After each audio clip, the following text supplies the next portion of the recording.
The air was thick, hot, full of fear.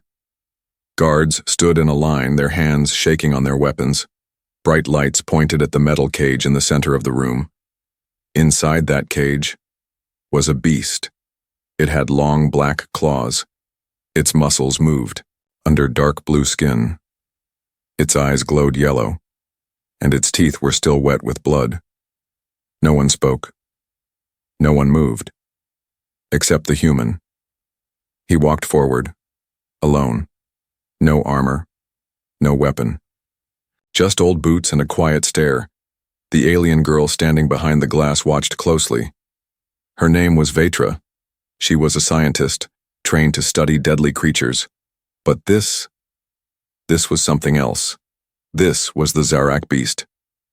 No one had survived, being near it. Not even the strongest alien hunters. Yet the human didn't look afraid. "Stop him," a guard shouted. "He's walking into the cage." But it was too late. The human opened the gate and stepped inside. Everyone held their breath. The beast didn't growl. It didn't move. It just stared. The human took one more step. Slow, careful. His hands were by his sides, his eyes locked on the beast's. Vetra pressed her hands against the glass. "This can't be real," she whispered. The Zarak had killed 23 beings, tore them apart in seconds. Even machines were crushed like paper. But now, the beast was frozen. Its chest rose and fell, heavy and loud. Drool slid down from its sharp teeth.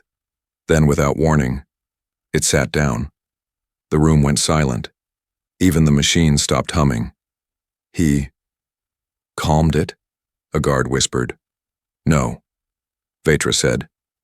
It wasn't fear. The beast saw something it understood. The human stood still. He didn't speak. He didn't smile.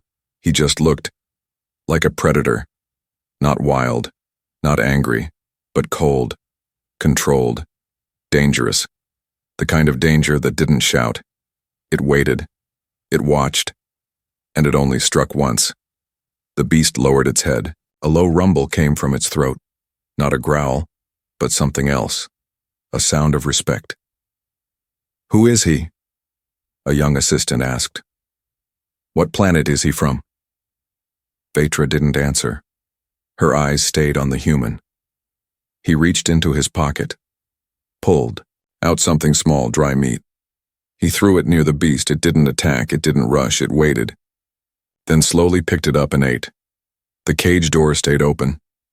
But the beast didn't try to escape. It stayed. With him. Later that night, the human sat alone in a room. Vetra came in, quiet but curious. She looked at him closely. "You didn't speak," she said. "Not even once." He looked up. His voice was soft but strong. "Beasts don't trust words," he said. "They trust eyes, body, stillness." Vetra sat down across from him. "You've seen something like this before?" He didn't answer. But his hands were rough. His arms had old scars. And his eyes. They looked like they had stared down monsters before. Vetra felt something strange. Fear, yes, but also awe. This man wasn't here to learn. He wasn't here to test. He was here because he belonged near the beast, somewhere deep in the shadows of the alien facility. The beast rested, but its eyes stayed open, watching, waiting, not for escape, but for him. Cliffhanger. End of part 1. As the lights shut off in the prison, a low growl echoed from the cage. But it wasn't anger. It was a call, a signal, and far away, the human opened his eyes. He heard it, and he smiled. She didn't know why she was following him. She told herself it was research, curiosity, duty. But deep inside, something else pulled her steps forward. Vetra had seen many humans before. Loud, weak, always asking questions, always afraid. But this one, he walked like he had nothing left to lose. And somehow, the beast listened to him. That night, she watched from the shadows. He sat near the outer wall of the facility. No lights, no food, just the same old boots and quiet stare. The alien wind blew dust through the metal halls. Most guards were inside sleeping or drunk, but he sat there, eyes open, waiting, like he didn't need rest. Like he was listening to something no one else could hear. Vetra took a step closer. He didn't turn, but he spoke. "You've been following me for 3 hours." She froze. "How did you?" "I could feel you breathing." She stepped out into the light. Her long, dark coat moved in the wind. "You're not like the other humans," she said. "And you're not like the other scientists," he replied. There was silence between them. A long silence. Not awkward, just quiet. Like two predators studying each other. She sat beside him. Not too close, but not far either. "You didn't even blink when the beast stood up," she said. "Others ran. Some screamed, but you just stood there." He didn't answer. "Why?" she asked. He looked at her now. Really looked. "I've met worse things than that beast," he said. "Things with smiles. Things that speak in soft voices before they hurt you." Vetra didn't speak. Her hand rested near her belt, close to her stun device, but she didn't reach for it. She felt cold. In the dark, a sound echoed. A low, soft growl. The beast was awake. The human stood up, slow and silent. "It's calling," he said. Vetra stood too. "You can hear it?" He nodded. "It dreams of the hunt." They walked together now. Down the narrow path toward the cages. No alarms. No orders. Just two shapes in the night. They reached the observation room. Through the glass the Zarek beast sat, calm, waiting. Eyes glowing like gold fire. It looked up. Not at Vetra. At him. The human placed his hand on the glass. The beast moved closer. One claw touched the same spot from the other side. Neither spoke. Neither blinked. Vetra whispered, "It knows you." He turned his head slowly. "No, it remembers." "Remembers what?" she asked. He walked away. But before leaving the room, he spoke one more time. "It remembers what fear looks like, and I don't have it." Later, Vetra sat in her lab, watching the recording again and again. She zoomed into his face. No fear, no anger, just quiet power. She wrote in her notebook, "Subject 73, not normal, not weak, something more." She didn't know what was happening, but she knew one thing. She wasn't studying him anymore. She was following him. And if she got too close, and she might lose herself too. Cliffhanger. End of part 2. That night the beast stopped eating. It faced the glass, breathing slow, and far down the hall. The human stopped walking. He turned, as if hearing something. Again, but this time he whispered, "It's not just calling me now, it's warning me." It began with silence. Then came the eyes. Not the beast's eyes. The others. The small ones. The broken ones. The ones everyone had forgotten. They started watching him. From shadows. From vents. From behind steel bars. The prisoners of cell block. 9 had no leader. They didn't speak much. Most were half mad from pain or time. Some had no tongues left to speak. Some weren't even sure they were still alive. But when he walked through the halls, they moved. Not to attack. To clear his path. The guards noticed first. "Why do they follow him?" one asked. "He feeds them," said another. That was true, but not the full truth.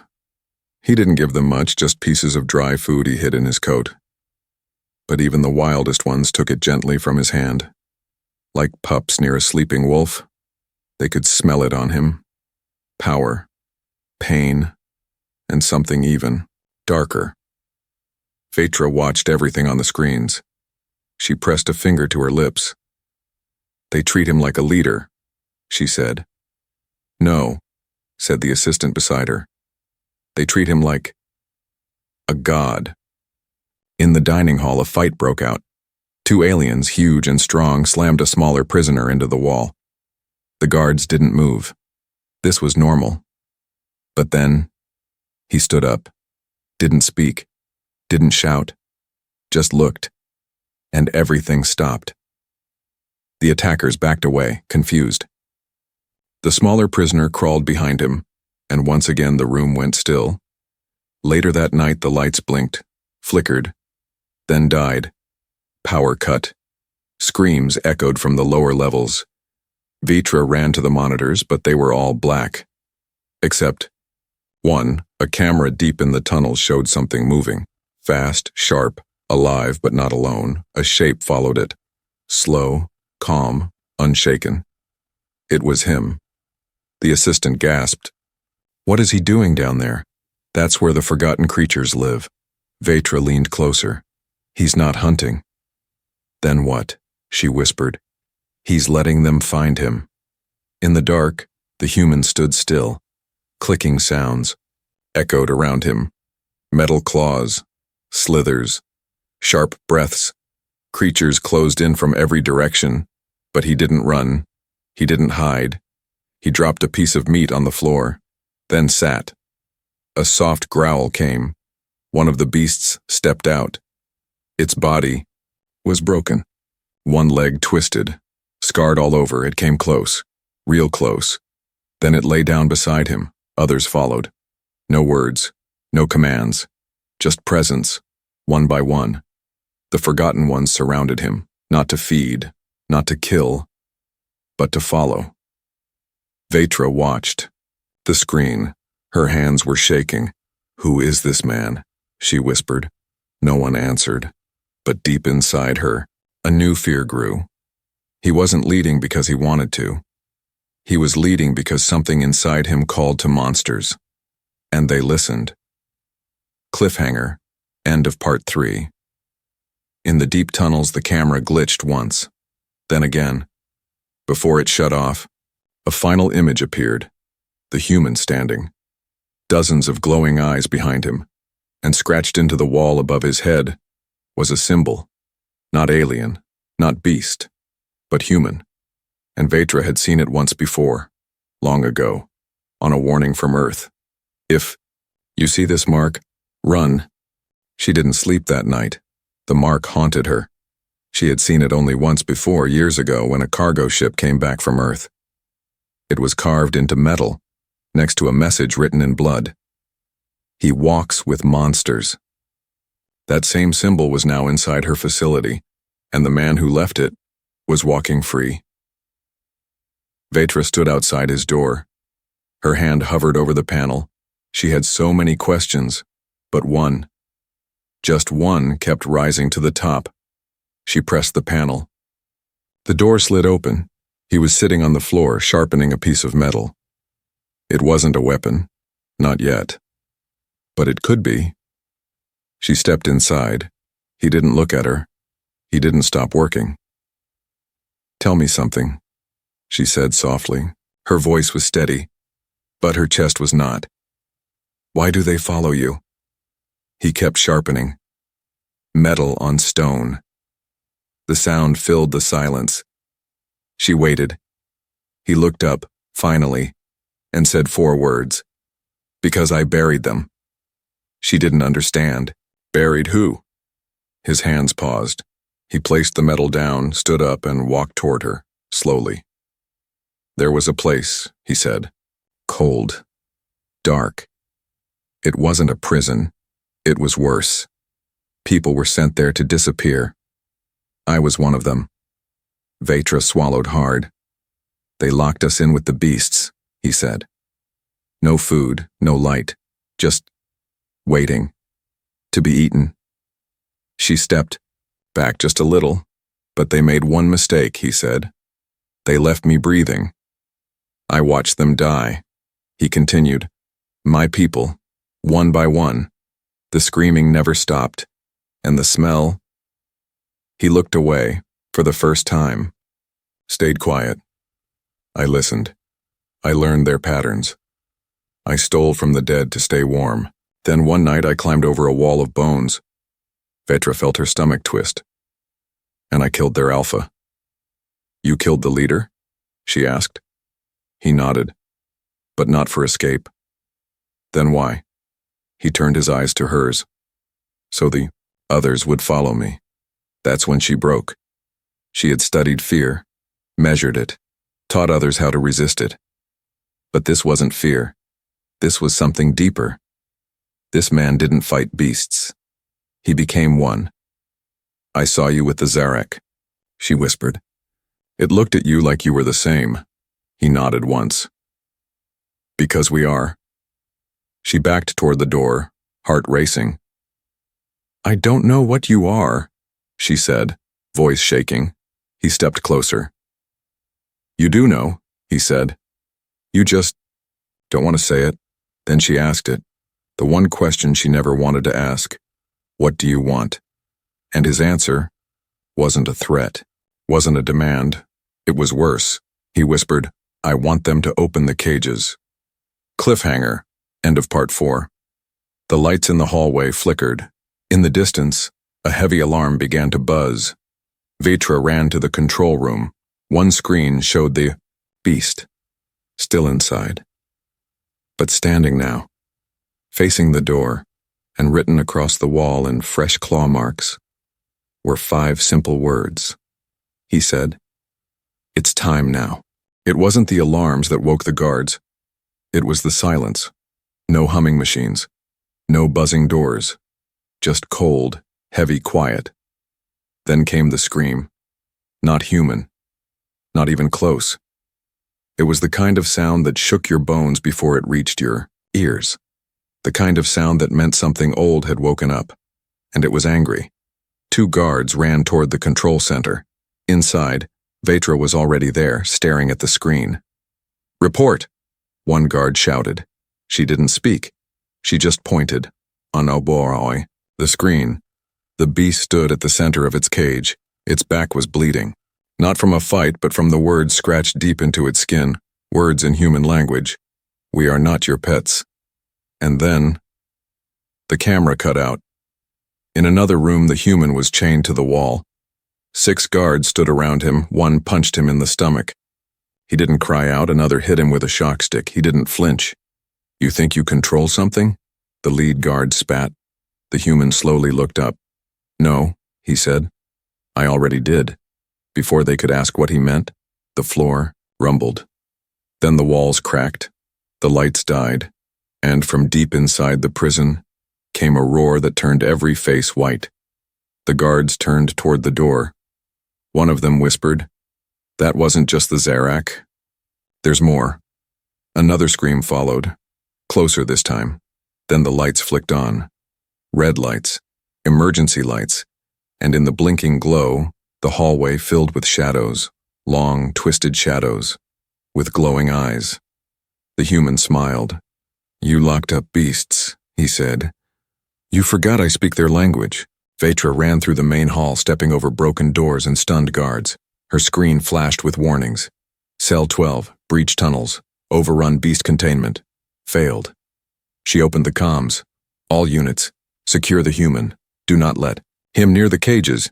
But it was too late. He was already free.